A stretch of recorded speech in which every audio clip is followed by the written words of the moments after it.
e fala, ele expressa que preferiria que alguém fechasse a porta do templo, ou seja, fechasse a igreja, para acabar com aquele culto vazio, porque um culto vazio não serve para nada, um culto vazio não agrada ao Senhor. Então ele vai falar em Malaquias capítulo 1, versículo 10, ele fala assim: oxalá houvesse entre nós, oxalá, queira Deus, entre nós alguém que feche as portas, em Malaquias capítulo 1, versículo 10. Então, os sacerdotes, eles estavam cansando a Deus com o quê? Com palavras vazias. Palavras vazias. Isso vai aparecer lá em Malaquias capítulo 2, versículo 17. Então, que correlação nós podemos trazer entre o livro de Malaquias, naquela época em que Deus levanta Malaquias como mensageiro, levanta Malaquias como porta-voz de Deus, para anunciar e confrontar o povo da época? Que correlação nós podemos trazer para os dias de hoje? Primeiro, Deus exige o teu melhor.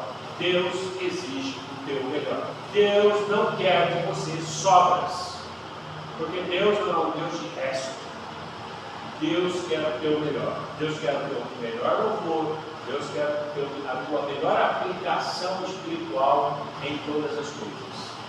Então Deus exige uma adoração aceitável. Deus não quer uma adoração apenas de boca, de palavras ao vento. Deus quer uma expressão de amor que venha do fundo do seu coração, uma expressão de intimidade, uma expressão de comunhão, uma expressão de quem está ligado com o seu Criador.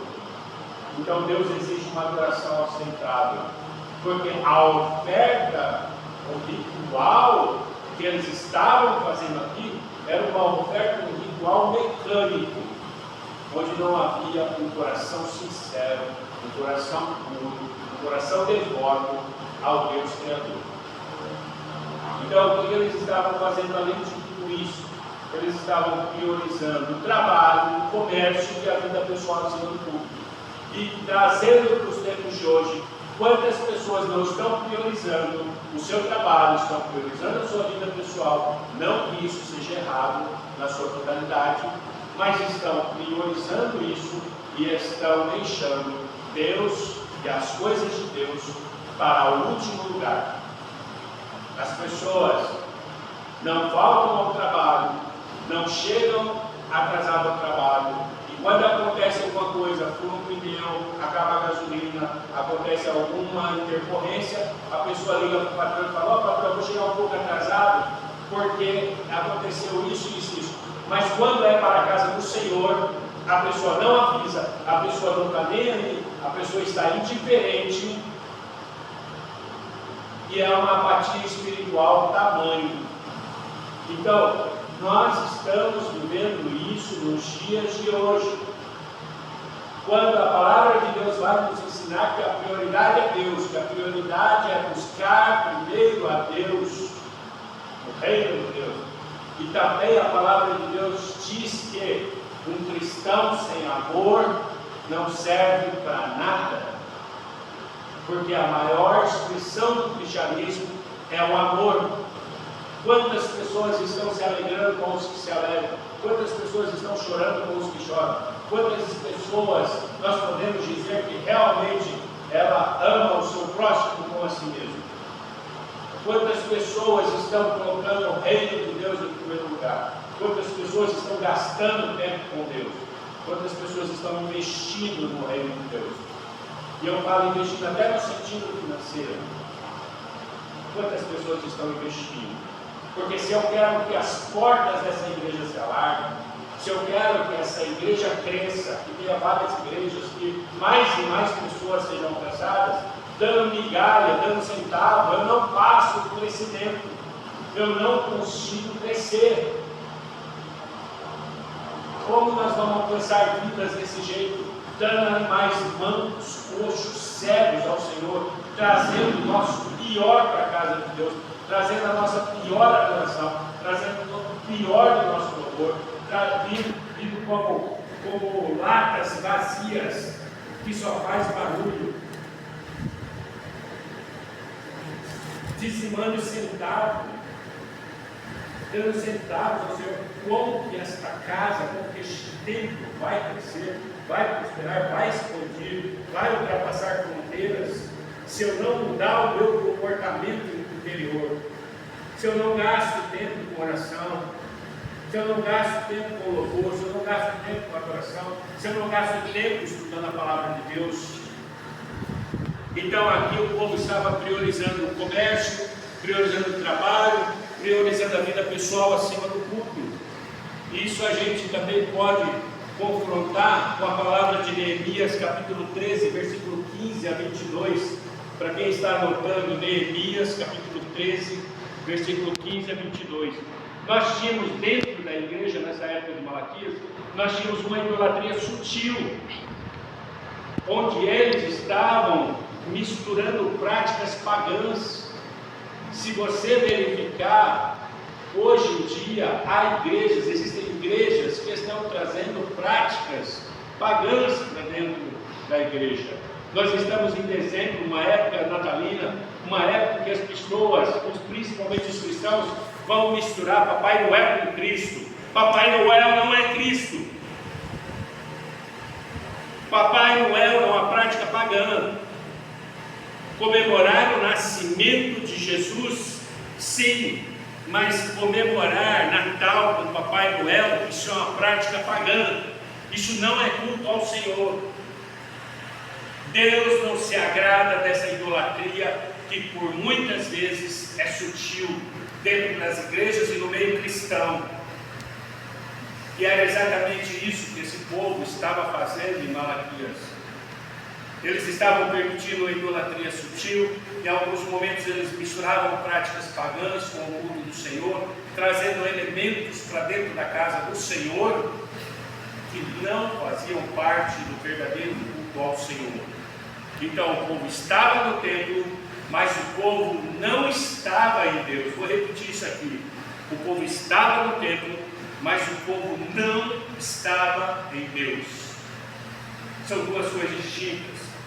Estar no templo não quer dizer que eu estou em Deus, mas estar fora do templo também não quer dizer que eu estou em Deus. Então é preciso que eu faça um alinhamento espiritual, uma conexão com Deus verdadeiro, para que eu possa estar no templo, mas estar em Cristo Jesus.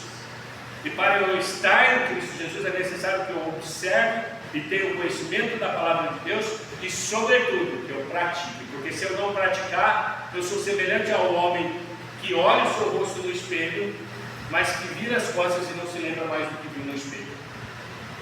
Isso está lá no livro de Tiago. Então, é sobretudo necessário que eu seja um praticante da palavra de Deus. Você já parou para pensar na sua família? Você já evangelizou aquele primo seu? Já evangelizou aquele tio, aquela tia, aquele parente, aquele neto, aquela neta? Já evangelizou seu pai, sua mãe? Você já falou do amor de Cristo? Você já falou que se ele morrer sem Cristo não há salvação? Porque a palavra de Deus diz que aquele que negligencia a sua família é pior do que o incrédulo. Aquele que vira as costas, aquele que não atenta para a sua família é pior do que o ímpio. Então veja, o povo aqui estava falhando com a palavra de Deus, o povo aqui estava falhando com Deus. E não é diferente nos dias de hoje. O terceiro ponto que eu listo aqui é a injustiça que estava acontecendo na sociedade. Nós tínhamos aqui um povo que tinha retornado do exílio, tinha saído do exílio, porque eles estavam fora do seu país de origem, e eles voltam para o seu país de origem, mas no momento que eles voltam para o seu país de origem, havia uma crise econômica. E vocês acham que de agora para frente as coisas não vão arrochar? Vocês acham que de agora para frente, economicamente, mundialmente, a a tendência não é as coisas piorarem, quanto mais nós nos aproximamos da vida do Senhor, pior serão os tempos. Nós já estamos vivendo tempos trabalhosos, tempos difíceis, tempos em que tratar o coração e a mente das pessoas está difícil, porque as pessoas estão se afastando de Deus, as pessoas estão criando seus próprios deuses, as pessoas estão mergulhadas nas suas próprias idolatrias. A tecnologia também pode ser, se mal usada, tornar-se uma idolatria que nós chamamos de tecnolatria. Então veja, quando eles retornam, eles enfrentam uma crise econômica, mas se tem crise econômica tem desigualdade, se tem desigualdade tem exploração. Então aqui Deus, ele vai, ao mesmo tempo que ele observa tudo isso, Deus também vai julgar. E Deus vai julgar quem? Vai julgar os opressores, vai julgar os feiticeiros, vai julgar os adúlteros, vai julgar os mentirosos e vai julgar quem está explorando os órfãos, as viúvas e os estrangeiros. Isso está em Malaquias capítulo 3, versículo 5. Fazendo um paralelo com o livro de Neemias capítulo 5, em Neemias 5, um paralelo que nós podemos estabelecer é que também nesse período os judeus estavam cobrando juros extorsivos de outros judeus, ou seja, um irmão explorando outro irmão, um irmão sendo abusivo com outro irmão. Nós vimos neste período histórico de gente perdendo suas terras. E vocês acham que nesse período de hoje isso não é perfeitamente possível de acontecer? Sim. Basta se levantar algum governante dentro de um estado, dentro de um país, para fazer isso, para fazer a pessoa que conquistou as suas terras perder as suas terras. Nós tínhamos os filhos aqui que eram vendidos como escravos porque o povo estava endividado. E hoje, muitos de nós, brasileiros, estamos escravos das dívidas. Quando a palavra de Deus diz que nós teríamos que ter dinheiro para dar, porque é assim que a palavra de Deus nos deseja ver, dando, emprestando, abençoando a vida de nossos irmãos, a nossa família na fé, a nossa família na nossa casa, nossa parentela. Então eles faziam até corrupção nas balanças. Ia pegar a balança, eles alteravam as balanças. O peso era um e o preço era outro. E fazia aquilo ali parecer ser verdade. Então havia corrupção nas balanças, o comércio ilícito era praticado, o pobre era explorado. Nós tínhamos então uma elite judaica enriquecendo as custas dessa opressão do povo. E também nós podemos destacar aqui a negligência com as classes mais vulneráveis, que eram protegidas pela lei de Moisés. Então Deus tinha ordenanças de práticas de justiça que eram para ser feitas e que essas práticas de justiça não estavam sendo feitas. Então, em resumo, nós tínhamos um templo, nós tínhamos uma casa de oração, nós tínhamos uma igreja que estava com as suas portas abertas, mas nós tínhamos uma sociedade adoecida, uma sociedade que estava doente. Qualquer paralelo, qualquer correlação com a época de hoje não é mera coincidência. Nós vivemos também uma sociedade que está adoecida. Está aí a inversão de valores para todos que querem ver essa inversão de valores. E todo mundo fala assim, mas como? Mas isso não é certo, inversão de valores. Toda inversão de valores mostra que a sociedade está doente moralmente, doente espiritualmente, doente culturalmente. Então, essa sociedade que nós vivemos em pleno século XXI é uma sociedade que eu não tenho medo de dizer que ela está adoecida, doente, salvo raríssimas exceções. Na época de Elias não foi diferente. Elias estava de pé como profeta, confrontando o mal, confrontando as alianças malignas, mas Deus ainda tinha como reserva 7.000 dos remanescentes. Ainda tinha um pequeno povo que estava de pé, um pequeno povo que estava vivendo a verdade plena do Evangelho. O quarto ponto que eu listo aqui é a infidelidade conjugal.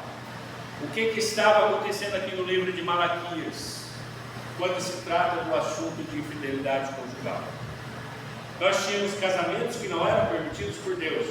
Nós tínhamos divórcios que eram injustos e estavam aumentando rapidamente o número de divórcios.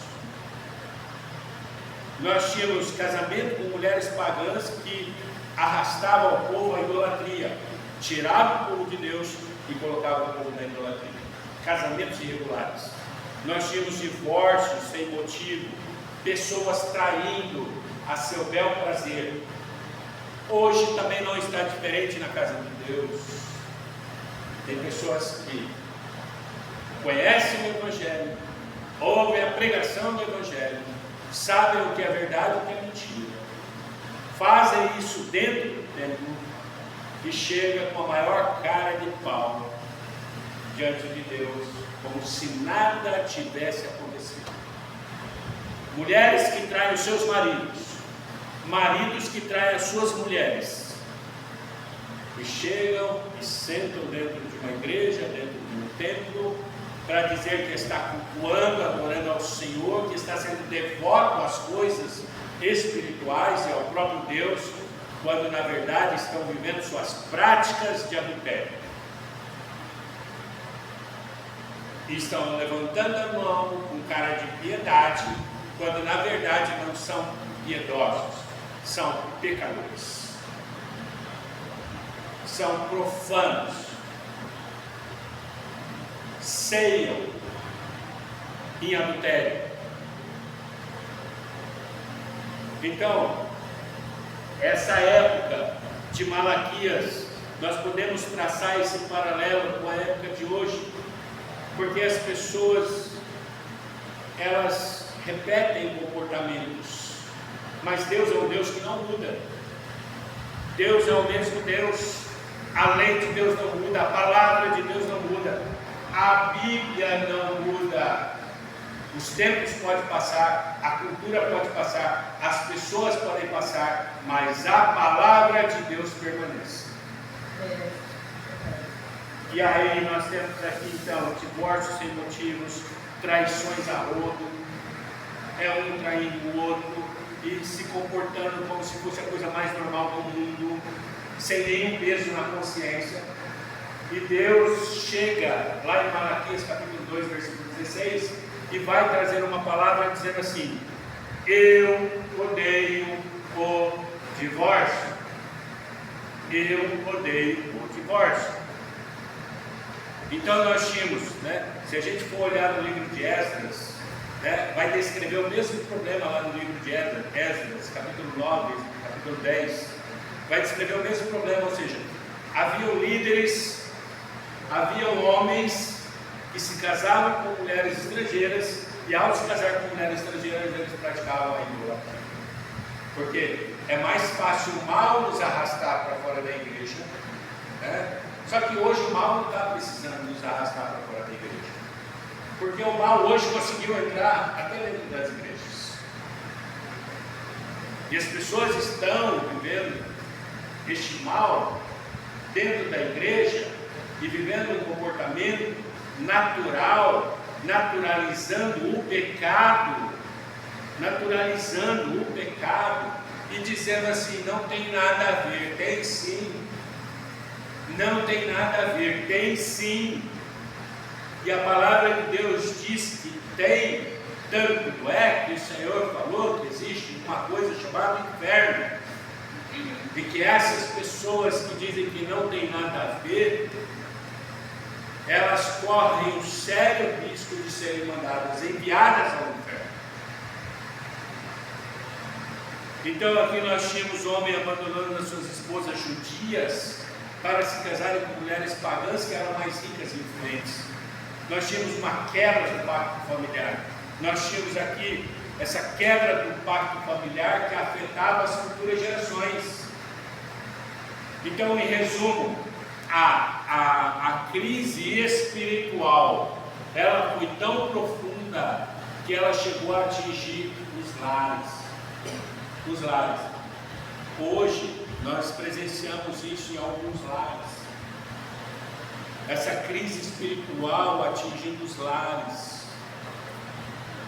Essa crise espiritual atingindo a base da aliança. Marido de um lado, mulher do outro, cada um com seu celular, não se conversam, não se comunicam, não sentam na mesa. Um vai para a igreja, o outro não vai. Um busca Deus, o outro não busca. Então nós temos aí essa crise espiritual, esse jugo desigual em muitos lares. E o quinto e último ponto, e eu vou encerrar aqui com esse quinto ponto aqui, que é o desânimo espiritual. O que estava acontecendo no livro de Malaquias? Que havia um desânimo espiritual.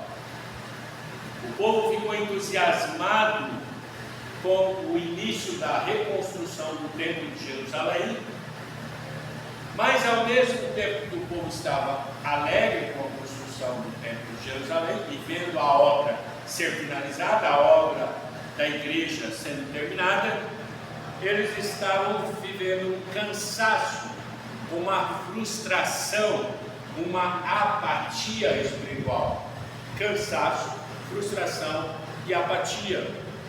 E eles vão chegar lá no capítulo 3 de Malaquias, versículo 14, Malaquias capítulo 3, versículo 14, para você que está anotando, eles vão chegar lá e eles vão ter a pachorra de dizer para Deus que inútil é servir a Deus. Olha só como que o Espírito Santo nos revela o coração deste povo. O Espírito Santo nos revela através das Escrituras que no coração deles, eles pensavam e diziam dentro de si que é inútil servir a Deus. Por quê? Estavam cansados, frustrados, né, e apáticos espiritualmente. Então eles estavam questionando se valia a pena ser fiel. Se valia a pena ser fiel. Por quê? Porque eles olhavam para o ímpio. O ímpio estava prosperando.